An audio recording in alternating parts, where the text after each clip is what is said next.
o ministro da comunhão eucarística, ele tem a função de, durante a missa, ir lá na hora da distribuição da comunhão e distribuir a comunhão, só isso, não é? Ou seja, não há esse acúmulo de ministérios.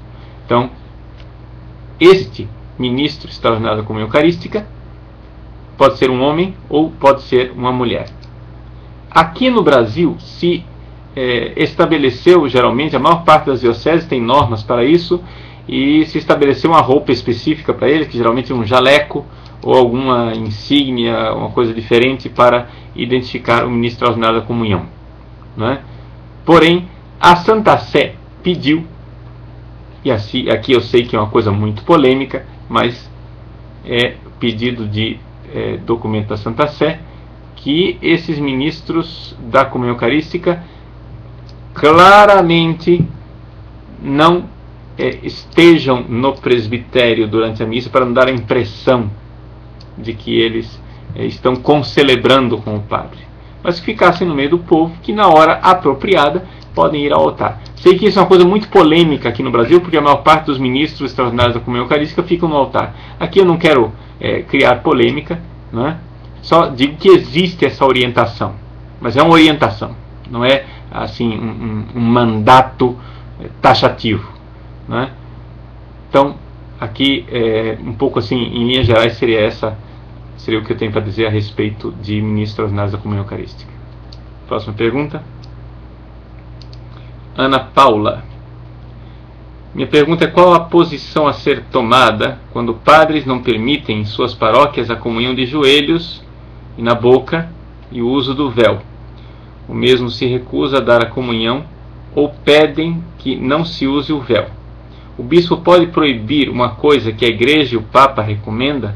Temos que obedecer mesmo sabendo que está errado? Bom, Ana Paula, aqui você tocou num ponto bastante espinhoso. Por quê? O Papa...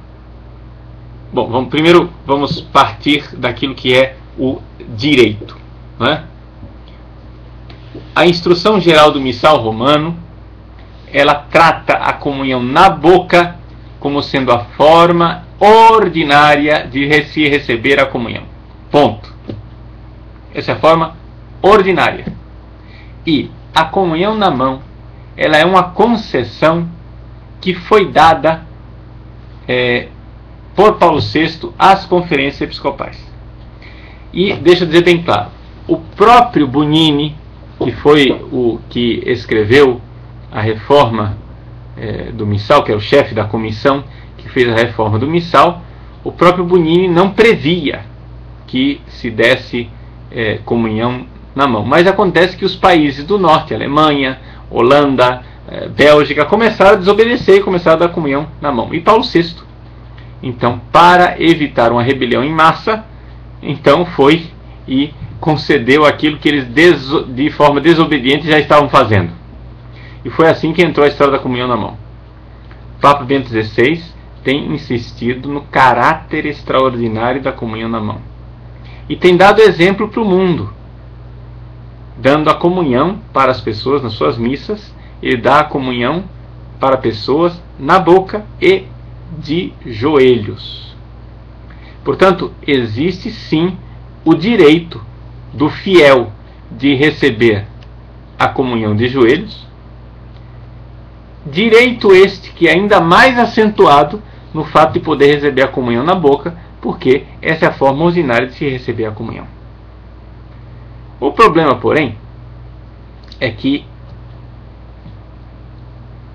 existe uma resistência que tem sua origem na formação dos seminários.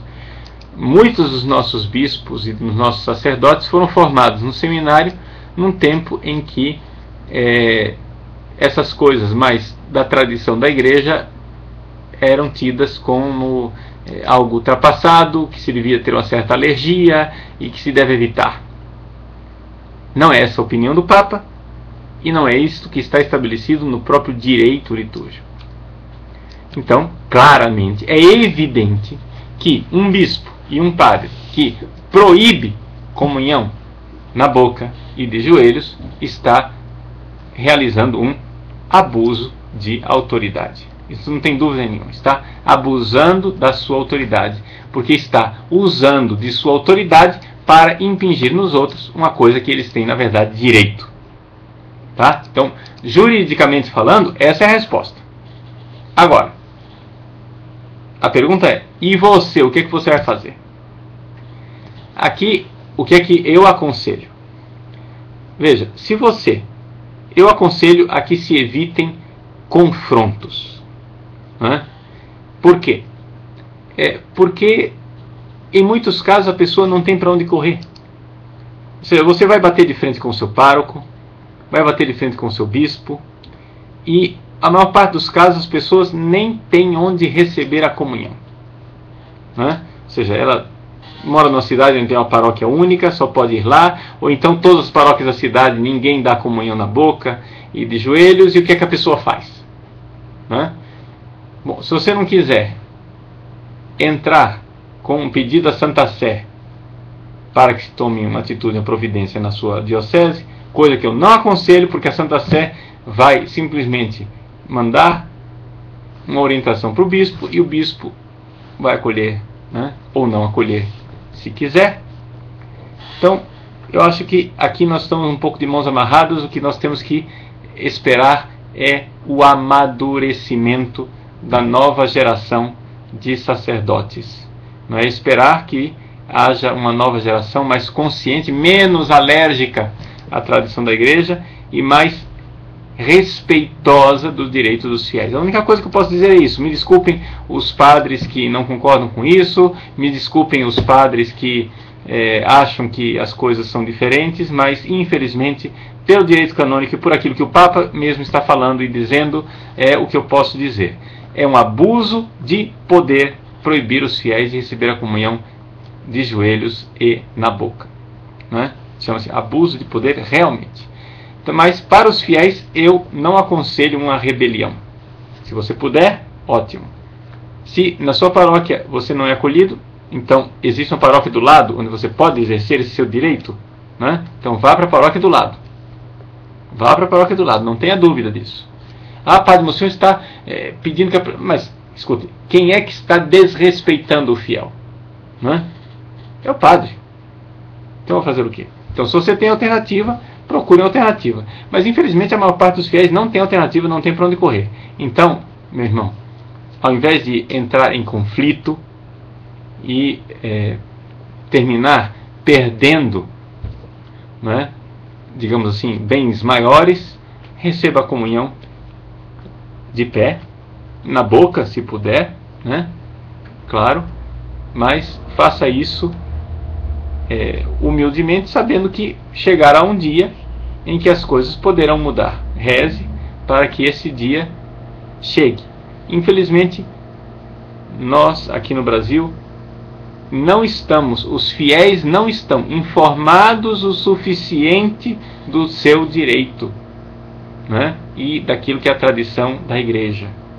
E enquanto essa geração de gente alérgica à tradição não passar, vai fazer o quê? Nós vamos ter que suportar a situação tal qual ela se encontra, né?